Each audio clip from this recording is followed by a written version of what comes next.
buenas amigos, sean todos bendecidos una vez más. Este es su espacio Fe y Razón, un programa dedicado a llevarles información, análisis de temas que tienen que ver con historia, teología, pero sobre todo fundamentados en la palabra de nuestro Señor Jesucristo. Y hoy vamos a tener un tema muy interesante, un tema que vale la pena analizar para edificar a los hermanos y amigos que siguen este espacio, y es el tema de las características del cristianismo. Y para ello vamos a realizar este tema con nuestro hermano, el arquitecto Luis Sena, quien siempre nos acompaña para llevarnos la edificación de este tipo de informaciones que son muy importantes para la comunidad cristiana. Hermano arquitecto Sena, bienvenido una vez más. Gracias. El tema en cuestión, me gustaría que nosotros comencemos definiendo qué es el cristianismo bíblico, arquitecto. Sí, bueno, primero hacer la aclaración de que queremos hablar de un cristianismo efectivo. Hay cristianismo inefectivo, hay cristianismo de bajo rendimiento, vamos a decir así, con poco poder de transformación, y hay un cristianismo practicado muy transformador y donde los medios de gracia ejercen todo su poder.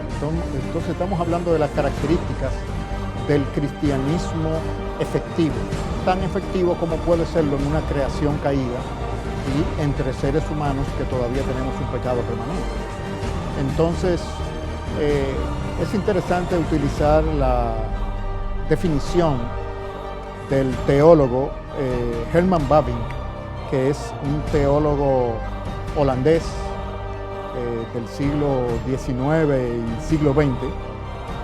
Él definía el cristianismo como Dios el Padre ha reconciliado su mundo creado pero caído mediante la muerte de su Hijo y lo renueva transformándolo en el reino de Dios por su Espíritu.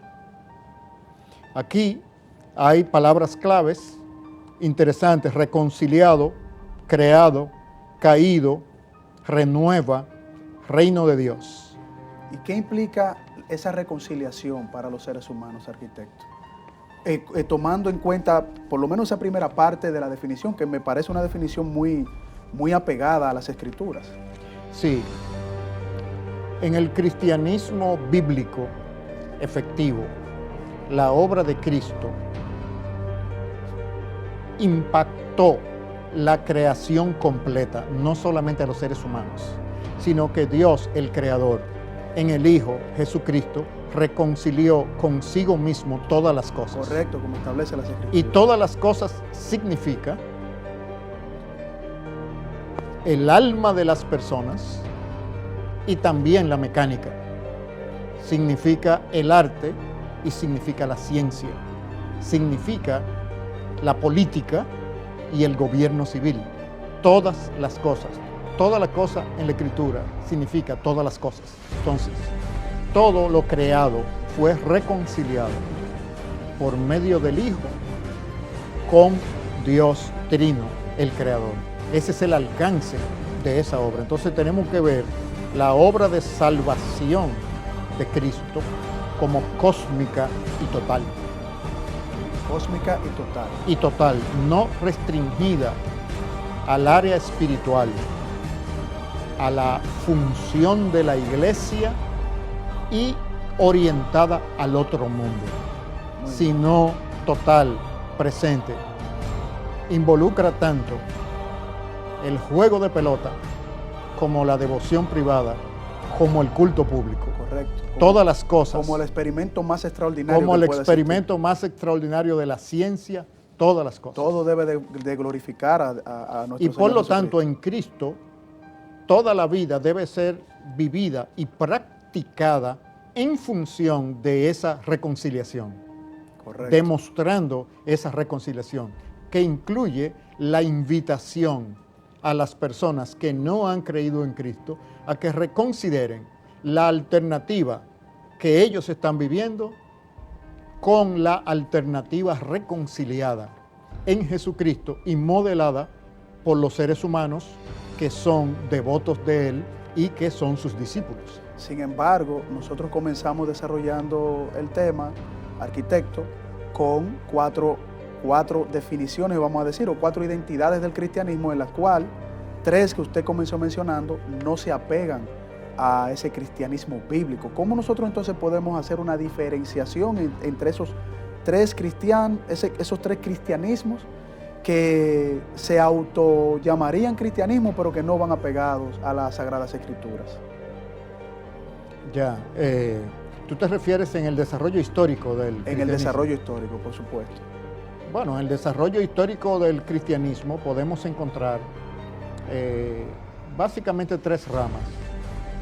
El cristianismo católico romano, el cristianismo ortodoxo oriental, ortodoxo griego, y el protestantismo con todas sus variedades. Correcto. Y dentro del protestantismo diferentes líneas doctrinales y de práctica. Entonces el punto está, dentro de todo ese universo, ¿quién tiene el mayor apego y cercanía a los propósitos de Dios y por lo tanto mejor desempeño en la esfera de la vida humana, física, social y espiritual? Correcto. Porque no todos los cristianismos tienen el mismo desempeño espiritual, ni social, ni físico. De eso que estamos hablando, ¿cuál es el más efectivo? Correcto. Es como si estuviéramos comparando modelos de vehículos. ¿Quién tiene el mejor desempeño? ¿Un Toyota Corolla, un Nissan Note o un Mercedes-Benz? Son vehículos, todos funcionan más o menos, pero el desempeño es diferente en cada uno de ellos. Pero bueno, si nosotros entonces hacemos una evaluación para uno poder identificar un cristianismo efectivo que tiene un desempeño acorde a la palabra de Dios, tendríamos que ver entonces los frutos de aquel que se proclama cristiano. Como dice las Escrituras, por sus frutos lo conoceremos. Entonces creo que ahí sería interesante que usted pudiese hacer un análisis en base a las obras efectivas y al llamamiento que pudiese llevarnos a hacer esas obras efectivas ante las Escrituras, aunque obviamente las obras no son que nos identifican como salvos o como justificados ante Dios, pero obviamente si por los frutos conoceremos a esos cristianos efectivos, conforme a la palabra, tendríamos que tener algunos indicios, arquitecto. Sí, no solamente a nivel individual, sino como sociedades. Correcto. Entonces, las sociedades donde se ha desarrollado el cristianismo católico romano, las sociedades donde se ha desarrollado el cristianismo ortodoxo griego y las sociedades donde se ha desarrollado el cristianismo protestante pueden ser comparadas. Y ahí vamos a ver un mayor desempeño social, económico y político en las sociedades y por lo tanto la sumatoria de los individuos creyentes que viven en esas sociedades y cuyas obras le dan característica a esas sociedades.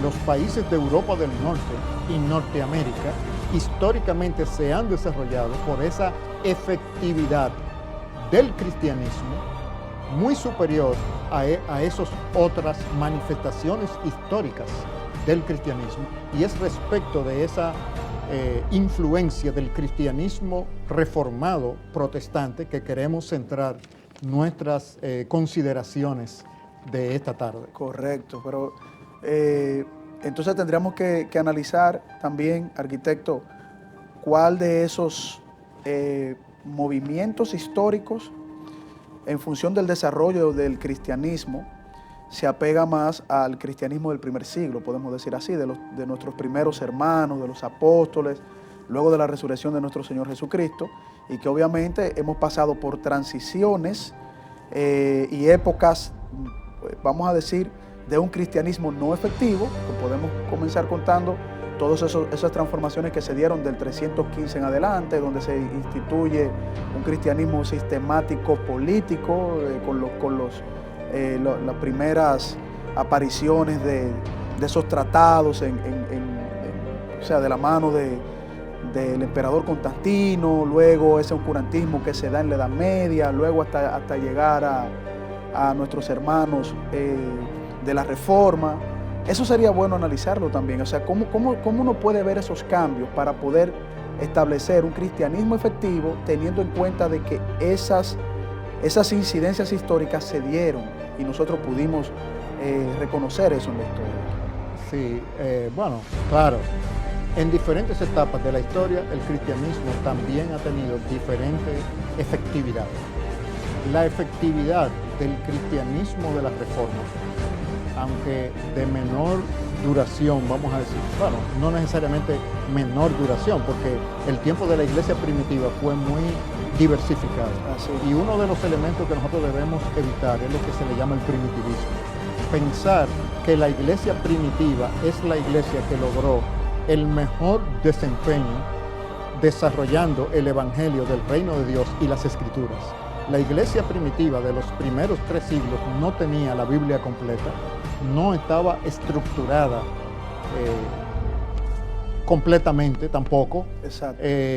Estaba en una sociedad, en una transición muy fuerte, porque debemos recordar que para el siglo V cae el Imperio Romano y viene una época, si se puede decir así, de desorganización del mundo europeo, cuando las tribus bárbaras ocupan el territorio del imperio y entonces se producen tensiones.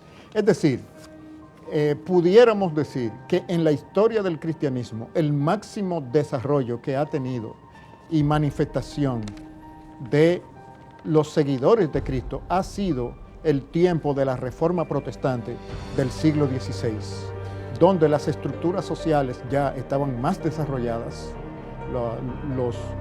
los aspectos culturales, nacionales, políticos, económicos, aún militares, estaban más desarrollados, por lo tanto los retos eran más grandes. Por supuesto, durante el periodo primitivo hubo mucha persecución, pero la prueba más grande para el cristianismo ha sido cuando ha tenido poder y hegemonía cultural y social. Ahí donde se ha puesto a prueba que demuestre la calidad del carácter de Dios reflejado, cuando ha tenido poder.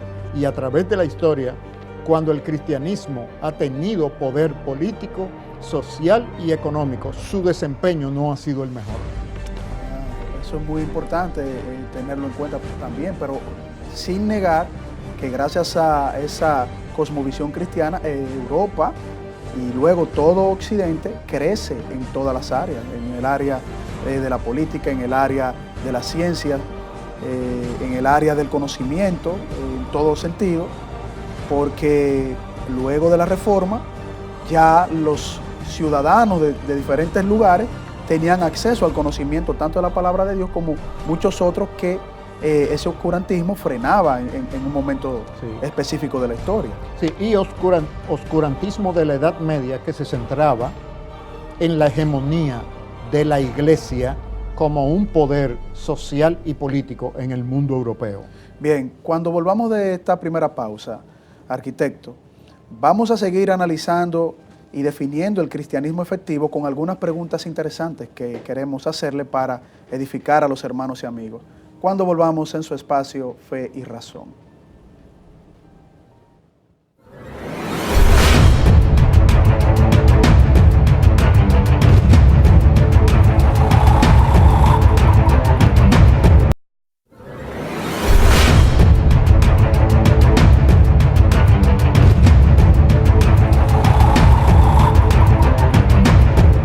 Bien, y continuando con su espacio Fe y Razón, estamos compartiendo un tema muy importante con nuestro hermano y amigo, el arquitecto Luis Sena, y nos quedamos con unas preguntas que queremos hacerle en relación a las definiciones y las características de un cristianismo efectivo. Arquitecto, ¿el cristianismo existe para la gloria de Dios o para el beneficio del hombre? Esa es la primera pregunta que hay que responder para evaluar el tipo de cristianismo que nosotros conocemos y practicamos. El cristianismo de la Biblia se centra en la persona de Dios como Creador y Salvador y su gloria y honor, no en el beneficio que Dios le ha provisto a la criatura. Es decir, no está centrado en la salvación de los seres humanos, sino en la gloria de Dios. Cuando el evangelismo se centra en el beneficio de la criatura, y no en la obligación de la criatura de darle gloria a Dios, ha invertido estos parámetros. Muy buen Entonces, un cristianismo de baja efectividad y posiblemente de efectividad nula es antropocéntrico, centrado en el ser humano y la criatura. El cristianismo bíblico y por lo tanto más efectivo pone en orden de la creación, correcto, esas variables. Primero, Dios y su gloria. Segundo, el beneficio de la criatura. Sí hay beneficio para la criatura, pero está supeditado a la meta y a la práctica de la gloria de Dios. Y eso tiene implicaciones para la vida cotidiana, en el sentido de que Dios espera que los seguidores de Cristo sean servidores de su reino, no que su reino y el Rey Jesucristo estén al servicio de los placeres y los deseos de los seres humanos. Eso que es muy característico del cristianismo evangélico contemporáneo. Oh, pero entonces, bueno, nosotros podemos concluir con ese análisis, es muy importante ese punto, de que la salvación de los seres humanos es para la gloria de Dios, no para glorificarnos nosotros por ser salvos. Así es, no solamente no glorificarnos. El cristianismo bíblico no existe para satisfacer las aspiraciones de felicidad de los seres humanos, sino para nosotros reconocer los atributos abundantes y gloriosos de nuestro Dios. La consecuencia es nuestra felicidad, correcto, pero la meta es la gloria de Dios. Correcto. La meta no es el beneficio, placer y felicidad de las criaturas. Ese no es la prioridad. Entonces, cuando se ha invertido esa prioridad, se ha debilitado la efectividad del cristianismo. Entonces, podemos decir que personas que nos pudiésemos sentir superiores o vamos a decir con el ego muy elevado por nosotros decir no somos salvos y vamos a buscar nosotros algún reconocimiento personal, ahí estamos dejando de lado un cristianismo efectivo. Bueno, y también una consecuencia es que los cristianos entonces queremos manipular a Dios para que se convierta en un proveedor de bendiciones y de nuestros placeres, porque lo primario es nuestra felicidad. Claro. Eso no es bíblico, eso no es el evangelio de la Biblia. Buscad primeramente, con prioridad, el reino de Dios y su justicia, el gobierno de Dios, y todas las demás cosas os serán añadidas. Ese es el principio general. Entonces, ¿cómo distinguimos un cristianismo de alta efectividad de uno de baja efectividad? Cuando el énfasis de su predicación se centra en la gloria de Dios y su honor y su reino versus centrarse en los seres humanos, en sus placeres y en su felicidad. En otras palabras, un cristianismo teocéntrico versus un cristianismo antropocéntrico. Así es. El cristianismo teocéntrico es el cristianismo bíblico y por lo tanto, cuando los cristianos se han centrado en este tipo de cristianismo teocéntrico, es cuando se han demostrado las mayores cualidades del reino de Dios dentro de la cultura humana. Porque el reino de Dios tiene la sabiduría y las verdades que están más alineadas a la creación de Dios, a la creación natural, a la creación social, a la creación espiritual. Entonces, cuando nos sintonizamos alineados con el cristianismo de la Biblia, somos más efectivos, no solamente en el área espiritual, sino en la totalidad de la vida humana. Muy importantes clarificaciones en ese punto, porque muchos hermanos pudiésemos estar confundidos en esa parte, de que lo que primaría es buscar nuestros beneficios, contando con que el Señor nos va a bendecir, y nosotros en muchas ocasiones exigimos al Señor que nos bendiga. Sus bendiciones, sí. Exacto. Tratando de amarrar a Dios, que tú dijiste. Exactamente. Que yo declaro, etc. Sí. Porque es muy subliminal y no es consciente, porque es una consecuencia de una enseñanza errada, con un énfasis errado. Entonces, en síntesis, el cristianismo bíblico, en su mayor efectividad, tiene correcto cuál es su prioridad. Su prioridad no somos nosotros, los seres humanos, y nuestro destino eterno, ni nuestro destino temporal. La prioridad del cristianismo bíblico es la gloria de Dios, el honor de Cristo y su señorío sobre todas las áreas de la vida. Como así apuntan las Escrituras. Como apuntan las Escrituras y como los reformadores del siglo XVI redescubrieron a través de las Escrituras, y sus seguidores lo implementaron en los sistemas sociales europeos de Europa del Norte y que se proyectó a Norteamérica. Arquitecto, pero la segunda pregunta también es muy profunda de analizar. ¿El cristianismo debe operar directamente o por intermediación humana? Clave esa pregunta, porque a través del desarrollo histórico del cristianismo, muy pronto se estableció la necesidad del sacerdocio y de la intermediación de la iglesia de los medios de gracia. En otras palabras, que la salvación y las implicaciones culturales, sociales, económicas, políticas del cristianismo debían ser intermediadas por la iglesia, incluyendo la salvación de los pecadores.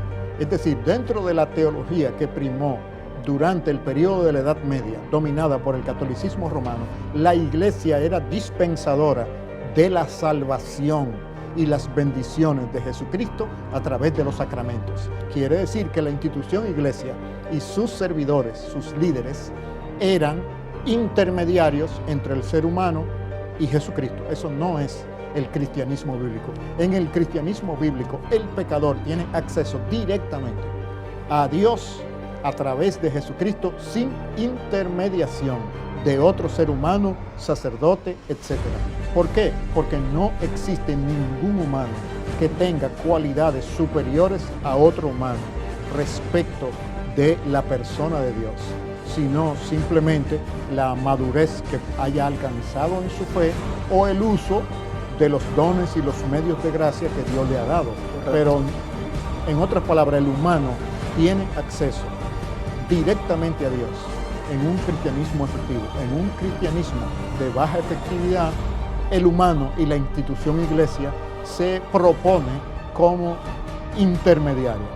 Y puede ser que en el cristianismo protestante, para la salvación, no se aplique, no se solicite que el humano esté sometido a la iglesia, pero para la santificación y para la salud espiritual, prácticamente la iglesia se propone como un medio indispensable para la salud espiritual de la persona, y a veces los líderes, con su consejería, con su enseñanza, etcétera, tienden y proponen una actitud que prácticamente es como si los misterios de Dios le llegaran al resto de los miembros de la iglesia a través de ellos, como si ellos fueran un canal especial. Correcto. De relación con Dios que no lo tienen las otras personas que se sientan en las sillas. Así es. No las que se paran en el púlpito. Sí, usted lo menciona, arquitecto, y yo he sido testigo, ¿no?, en los medios de casos que se han dado de intermediación,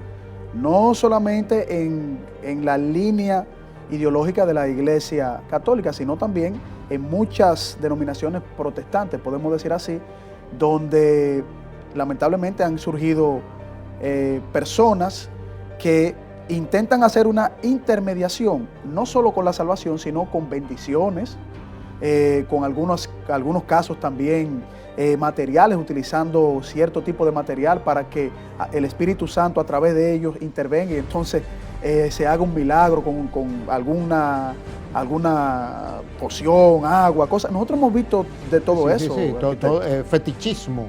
Exacto. Dentro del mundo evangélico. Entonces, el punto que estamos diciendo es que un evangelio efectivo, en segundo lugar, opera directamente entre Dios y el corazón del ser humano a través del Espíritu Santo y no por intermediación de ningún ser humano ni ninguna institución u organización humana.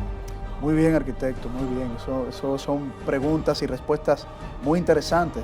Sí, porque van definiendo un cristianismo de alta efectividad versus un cristianismo de baja efectividad. Lo va dejando muy claro, Cuando volvamos de la pausa, arquitecto, vamos a seguir con algunas preguntas interesantes y creo que nos estamos encaminando a clarificar muchas cosas que muchos de los hermanos estamos seguros de que han vivido o han visto en muchas situaciones, ¿no?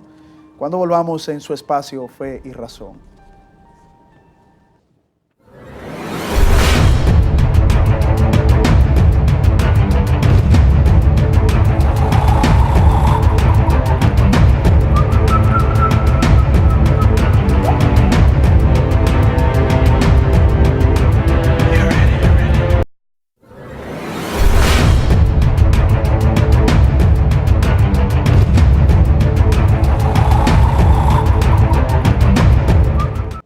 Bien, y continuando en su espacio Fe y Razón, estamos compartiendo con el arquitecto Luis Sena, como siempre, trayéndonos reflexiones y clarificaciones muy importantes para nuestros hermanos en la comunidad cristiana y para los amigos que no han conocido a nuestro Señor Jesucristo, que sientan ese llamado para que ellos sean parte de esa gloria de nuestro Señor con ese acto tan maravilloso del sacrificio de su Hijo, algo que nosotros vamos a agradecer eternamente y que nosotros no merecemos siquiera, arquitecto.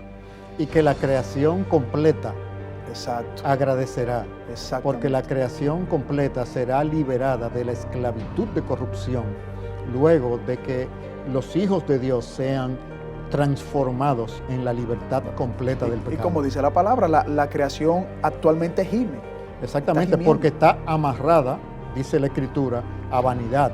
Y cuando dice la creación, quiere decir todos los sistemas sociales, no solamente la creación natural, sino la creación social, las condiciones espirituales de los seres humanos. Pero en Cristo debemos recordar que fueron todos esos aspectos reconciliados. Por lo tanto, hay una semilla de transformación y de sanación operando en el mundo. De eso que estamos hablando, de cristianismo efectivo. Estamos hablando del poder sanador del cristianismo, con mucha efectividad o con baja efectividad, como una medicina genérica que puede ser de mala calidad y tiene bajo poder de sanación, o una medicina genérica hecha con muchos controles de calidad de laboratorio y que tiene un poder de sanación muy efectivo. Eso sería una analogía con lo que estamos hablando. Correcto. Hay un cristianismo que tiene poca efectividad de manifestación del poder sanador del reino de Dios, y un cristianismo, cuando está alineado a las Escrituras y definido en estos criterios que estamos identificando, que tiene un gran poder de manifestación de ese poder sanador del reino de Dios en las presentes condiciones de los seres humanos. Sí, hay dos preguntas fundamentales que tenemos preparado para este segmento, arquitecto, pero yo quisiera darle un bonus con relación a lo que usted está ahora expresando. ¿Puede el cristianismo no efectivo convertirse en un cristianismo efectivo? O sea, ¿pudiese cambiar ese paradigma no efectivo en ese momento, que aquel que lo esté manejando pueda decir, bueno, vamos a volver al cristianismo efectivo? La base es las Sagradas Escrituras. Correcto. Es como los componentes químicos de la medicina, usando la analogía que estamos utilizando. Si se evalúa la medicina de baja efectividad porque está muy diluida y tiene poco poder, y se refuerzan los componentes químicos de esa medicina, entonces adquiere un poder sanador más grande. Reformular. Asimismo, el cristianismo de baja efectividad, si se revisa por las Escrituras y se hacen las reformas necesarias, se convierte en un cristianismo de alta efectividad. Porque el cristianismo de baja efectividad puede cruzar la raya de dejar de ser cristianismo realmente y ser un cristopaganismo, Claro. porque tiene tanta injerencia de elementos paganos, materialistas o animistas, que en realidad no es un cristianismo verdadero. Entonces, esta pregunta, arquitecto, ¿puede el cristianismo permanecer parcial en su manifestación o debe abrazar la totalidad de nuestro ser y existencia? Un cristianismo bíblico efectivo tiene que ser total y abarcar la totalidad de la vida humana, Eso quiere decir que no puede quedar restringido al área espiritual, a la devoción privada, a la iglesia y a los temas religiosos. El cristianismo bíblico es total, proyecta el señorío de Jesucristo en todas las áreas, en la política, en la economía, en las artes, en las ciencias, en los deportes, en el entretenimiento, en los medios de comunicación de masas, en toda actividad humana. Es decir, el señorío de Cristo y su sabiduría en el cristianismo efectivo se demuestra en la totalidad de la vida, no en la vida religiosa y eclesiástica. Un cristianismo centrado en la vida espiritual y la iglesia es un cristianismo de baja efectividad, como la medicina con bajo poder de curación. Correcto, o sea, el cristianismo debe impactar a la cultura, no la cultura impactar al cristianismo. Claro, claro, porque estamos hablando, cuando hablamos del cristianismo, estamos hablando de la filiación al reino de Dios, al gobierno soberano del Rey Jesucristo sobre todas las áreas. Entonces, el reinado de Jesucristo sobre los deportes y sobre un deportista lo va a llevar a un desempeño deportivo extraordinario, porque él no va a estar simplemente compitiendo con los otros atletas. Él va a estar tratando de honrar a su Señor, y así como los atletas y gladiadores romanos querían honrar a César, y el desempeño en la arena y en el Coliseo los motivaba a recibir la honra del César, un deportista cristiano va a tratar de tener un alto desempeño, el mejor posible, para agradar a su Señor, y por lo tanto va a tratar a sus contendientes en el deporte con el honor, la justicia, la misericordia y la gracia que corresponden al reino de Dios. En general, un desempeño superior, y asimismo en la esfera política, en la esfera económica, en la esfera científica, en la esfera artística. En la esfera científica, los humanos alcanzan su máximo nivel de conocimiento y entendimiento de los fenómenos que estudian cuando pueden tener el discernimiento espiritual del Espíritu Santo, que lo provee el Espíritu Santo, para entender por qué Dios creó la materia o proceso o fenómeno que están estudiando. Mientras no puedan responder la pregunta de por qué y simplemente la pregunta de cómo funciona, todavía su conocimiento es parcial, y esa parcialidad guía a aplicaciones que muchas veces son destructivas para los mismos seres humanos. Así es, así es. Y usted que menciona las diferentes áreas en donde el cristianismo fuese una bendición, que tuviese incidencia, ¿no?, para el desarrollo social, sería todo un éxito si los políticos se reflejaran, ¿no?, en el cristianismo y trataran de tener una excelencia en su actuar político para glorificar a Dios, porque si eso sucediera, la sociedad caminaría mucho mejor. Sí, por eso es que el Señor Jesucristo está llamando a muchos de su gente a involucrarse en la política y en el gobierno, pero es para transformar la política. Correcto. No para practicar la política decadente que nosotros conocemos y que lleva a las personas a endiosarse y a enriquecerse. Entonces estamos hablando de cristianos fieles practicando un cristianismo efectivo en la esfera de la política, no cristianos de bajo rendimiento metido en una esfera de alta competición de las corrupciones humanas, como es la política, y sin poder enfrentarla porque no tienen un cristianismo bíblico que estamos llamando de alta efectividad. Correcto. Esta próxima pregunta, arquitecto: ¿el cristianismo percibe la vida presente como normal o anormal? ¿Esto asume un propósito de salvación o de mejora moral? Sí, esa pregunta lleva a ese cuarto indicador, y es que un cristianismo bíblico efectivo se centra en la necesidad de salvación y regeneración y nuevo nacimiento de los seres humanos, no simplemente en una reforma moral, convirtiendo a los seres humanos en filántropos o en personas corteses y educadas Muy uno bien, con otro. correcto. El cristianismo bíblico y efectivo no busca construir personas educadas y corteses, sino transformar pecadores en seres humanos buena gente, en seres humanos que verdaderamente el amor de Dios se proyecte hacia su prójimo. Y eso requiere una transformación sobrenatural. Por lo tanto, un cristianismo efectivo y bíblico significa que entiende que el ser humano está en necesidad, debido al pecado, de nacer de nuevo, de ser reconstruido, de ser transformado completamente. Eso quiere decir que entiende que la creación completa, incluyendo a los seres humanos, está en una condición anormal respecto de cómo Dios la creó y cómo Dios la va a llevar. Entonces, estando en una condición anormal, necesitamos una completa regeneración para manifestar ese reino de Dios con alta efectividad.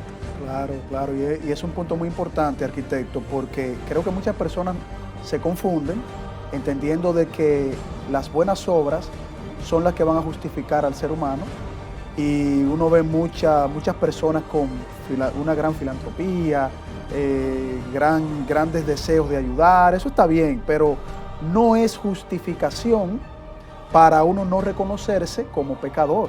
Entonces hay personas que entienden que ya dejan de ser pecadores por el simple hecho de hacer buenas obras. Yo creo que ese es un punto muy importante que usted clarificó. Sí, una buena obra, bíblicamente, tiene mucho que ver con la motivación y la relación con Dios de la motivación a esa buena obra. Correcto. No solamente si beneficia apropiadamente al prójimo, porque por medios con propósitos egoístas y maliciosos, yo puedo ayudar a mi prójimo y a la larga no es un bien que le estoy haciendo porque tengo una agenda oculta. Muy bien, muy bien. Y podemos cerrar este bloque diciendo también que hay muchos humanistas que quieren vender una moralidad, entienden que solamente por esa vía ya no tienen que tener ninguna responsabilidad y ni ningún compromiso ante la gloria de Dios. Así o sea es. que eso ahí no llenaría esos requisitos necesarios para un cristianismo efectivo. Así es. Bueno, cuando volvamos de la pausa en su espacio Fe y Razón, continuamos con este interesante tema del cristianismo efectivo, analizado por nuestro hermano, el arquitecto Luis Sena.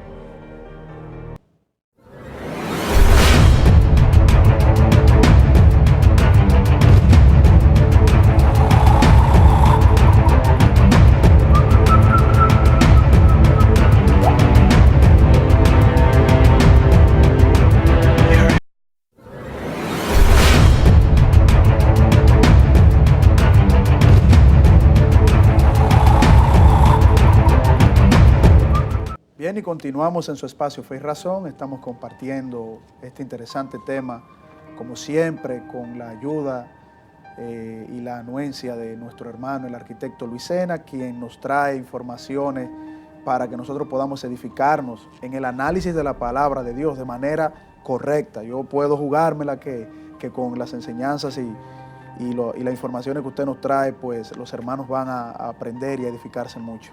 Sí, y es una responsabilidad de los hermanos verificar por las Escrituras. Correcto. Si los criterios que estamos diciendo son consistentes con su enseñanza. Así es. Porque si no lo son, no deben creerlas, pero si lo son, estamos obligados a hacer una autocrítica y la corrección que Dios espera. Muy bien, y profundizar Exactamente. en la palabra, que es lo más importante. En este segmento, arquitecto, vamos a analizar las implicaciones para practicar un cristianismo efectivo. Las implicaciones, esa palabra lleva mucha responsabilidad en ella. ¿Cómo podemos analizar esa parte? Sí, bueno, en primer lugar debemos verificar que el cristianismo que nosotros hemos creído y practicado tiene alta efectividad. Un cristianismo de baja efectividad, como lo hemos definido en el programa de hoy, minimiza la honra de Dios y el señorío de Jesucristo. No es admisible. Y Dios va a evaluar a cada uno de sus siervos, a cada una de las personas que Él ha salvado, en función de los dones y capacidades que Él le ha dado. Entonces, cada uno según la medida de la fe que ha recibido. Pero de esa medida Dios espera un desempeño de alto rendimiento de los dones y capacidades naturales y espirituales que Él nos ha dado. Entonces, lo primero que debemos hacer es verificar si nuestro cristianismo es de alto rendimiento o es de bajo rendimiento. Porque así como en los automóviles, si tenemos bajo rendimiento, a veces hay que hacer una reconstrucción del motor, hay que anillar el motor para restaurar la potencia del automóvil. Porque un automóvil de baja potencia no son los estándares de diseño de los constructores y diseñadores de esos automóviles. Así, Dios espera un desempeño alto de aquellos a quien Él ha salvado, porque Él tiene un propósito, manifestar su gloria a través de nosotros. Entonces, si nosotros somos un estorbo y reducimos la manifestación de esa gloria, le estamos haciendo un flaco servicio a nuestro Rey.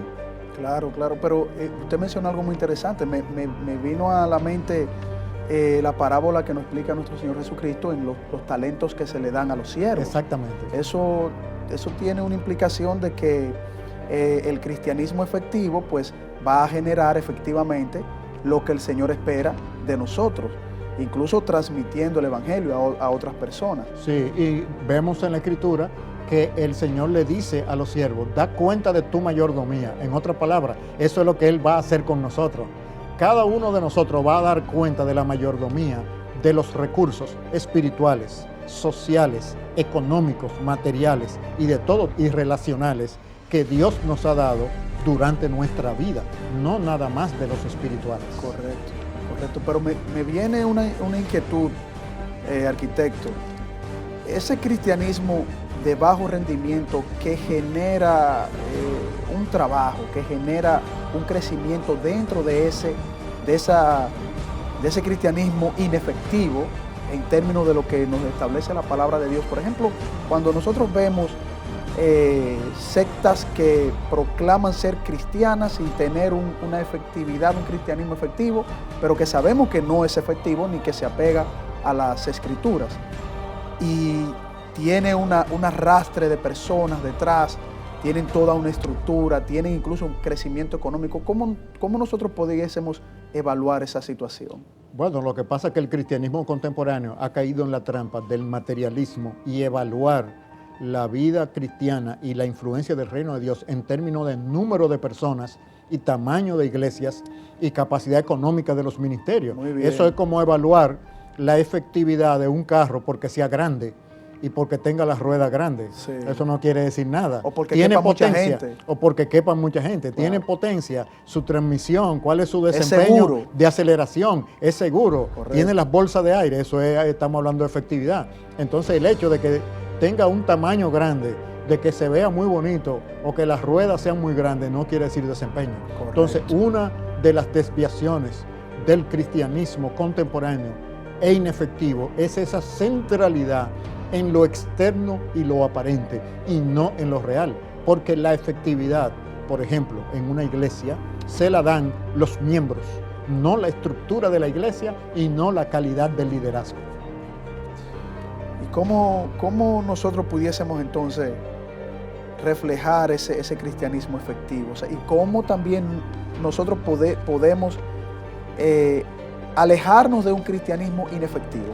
¿Cómo nosotros podemos estar en guardia frente a eso? Sí, hay una actitud bíblica básica y podemos verla en la alabanza que la Escritura hace a los judíos de Berea en el libro de los Hechos, cuando dice que los judíos de Berea fueron más nobles que los judíos de Tesalónica, porque verificaban por las Escrituras si lo que el apóstol Pablo estaba predicando era verdad. Así es. Es decir, ese amor por la verdad que lleva a que nosotros traigamos cautivo todo pensamiento en obediencia a Cristo, venga ese pensamiento de fuera de la iglesia o de dentro de la iglesia, es un criterio fundamental para asegurar que el cristianismo que entra a nuestra mente y que por lo tanto practiquemos y que nos guíe en nuestra práctica tenga alta efectividad bíblica y por lo tanto manifieste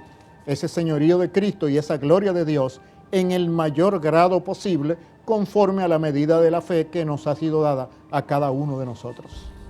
Correcto, correcto. Entonces, bueno, y entonces eso se reflejaría, el cristianismo efectivo reflejaría en nosotros nuestra manera de actuar, nuestra manera de cómo ser crítico de las cosas que pudiesen ser negativas hacia la palabra de Dios, y también tener un ojo avisor de aquellos que pudiesen presentar algo que a primera vista se viera como efectivo, pero que con ese ojo crítico y centrándonos en la palabra de Dios, pues nosotros pudiésemos detectar inmediatamente para estar alerta de todo Sí, eso. ese es el aspecto defensivo del cristianismo. Correcto. Pero el cristianismo tiene un aspecto proactivo hacia la cultura. El reino de Dios construye cultura, construye ciencia, construye arte, construye gobierno, construye entretenimiento que reflejen los principios del reino de Dios. Entonces no es solamente defender la fe, sino proyectar la fe para Correcto. construir una cultura del reino de Dios en la nación. Entonces ahí se va a reflejar esa efectividad. Un cristianismo inefectivo es un cristianismo aislado, que su impacto en los sistemas sociales, económicos y políticos es irrelevante, y cuando trata de hacerlo no tiene la sabiduría, el poder, el conocimiento, la destreza, la maestría para demostrar la superioridad de la sabiduría de Dios que Él ha puesto en la creación.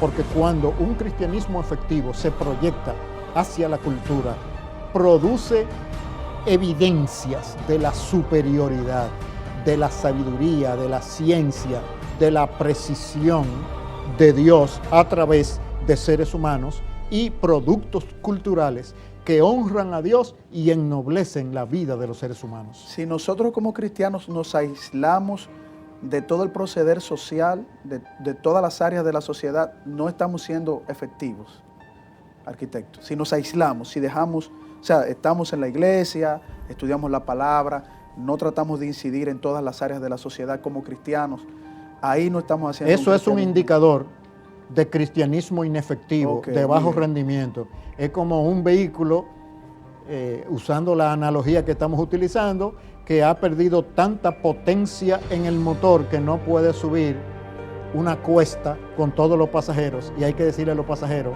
que se bajen Sí. para que el vehículo suba y que suban caminando. Así está funcionando el cristianismo evangélico contemporáneo. Así está funcionando. Así está Es una funcionando, pregunta y por eso la evidencia de la irrelevancia de los cristianos en nuestros contextos.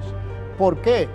Si los políticos le preocupan tanto los votos, no tienen el cuidado de no tocar los intereses y las creencias del pueblo evangélico, porque no le temen. ¿Por qué no le temen? Porque son irrelevantes políticamente. ¿Por qué son irrelevantes políticamente? Porque pueden ser manipulados y comprados como el resto de la población. Sí. En un cristianismo efectivo, donde las personas están autogobernadas por su conciencia, no pueden ser coartadas. No pueden ser coartadas con dinero, no pueden ser coartadas por sus líderes religiosos, teólogos y pastores, sino simplemente por la palabra de Dios. Así es. En una nación con ciudadanos de ese calibre, no todos, con un grupo significativo de ciudadanos con ese calibre, se transforma en una nación justa y próspera. Así es, arquitecto, eso es un punto muy importante, y ahora que estamos en un proceso electoral, ¿no? La República Dominicana, esperando lo mejor que pueda suceder a la nación con los candidatos, y que esos candidatos tengan presente de que hay un pueblo cristiano que pide a gritos, pide internamente que sean respetados los valores como cristianos, ¿no? Como una nación cristiana. Pero es muy importante que no solo ellos los escuchen, sino que nosotros como cristianos tengamos la plena conciencia de que no podemos dejar pasar por prebenda política o por conveniencia, sino que nosotros asumamos nuestra conciencia conforme a lo que establece la palabra de Dios. Porque es una obligación. Porque es una obligación para nosotros Así es. defender esos valores, porque en esos valores está el honor de Jesucristo. Así es, así es. ¿Alguna reflexión final, arquitecto, para para este tema tan importante, ya que estamos en los minutos finales? Recalcar el hecho de que el honor y la gloria de Dios exigen que aquellos que nos decimos ser cristianos practiquemos un cristianismo de alta efectividad, un cristianismo diluido, un cristianismo dualista, débil, comprometido con intereses que no son del reino, como en general, con sus excepciones, por supuesto, como el evangelicalismo contemporáneo, no honra a Dios apropiadamente y no está a la altura del desempeño que en otros periodos de la historia el cristianismo ha tenido. Así es, así es. Y aquí hay una cita muy interesante, muy importante de la palabra de nuestro Señor que dice: porque la tierra será llena del conocimiento de la gloria de Jehová, como las aguas cubren el mar. Habacuc 2:14. Sí. Y eso quiere decir que ese conocimiento está avanzando en el presente y la responsabilidad es de los cristianos. Entonces debe avanzar con alta efectividad, no mediocremente. Así es, arquitecto, ha sido un programa como siempre muy interesante, el análisis que usted siempre nos trae y esperando siempre que los hermanos pues, puedan consumir todo ese conocimiento, esa información, que ellos puedan estudiarla, investigarla, como usted muy bien les aconseja, ¿no? Que no solamente sea la palabra y el análisis que sale de nosotros, sino que ellos puedan compartir con nosotros ese estudio y que puedan ser, ¿no? Bendecidos, edificados, enriquecidos en la palabra de nuestro Señor. Para nosotros, como siempre, ha sido un placer, un privilegio haber compartido con todos ustedes en su programa Fe y Razón. Nos veremos la próxima semana. Dios les bendiga.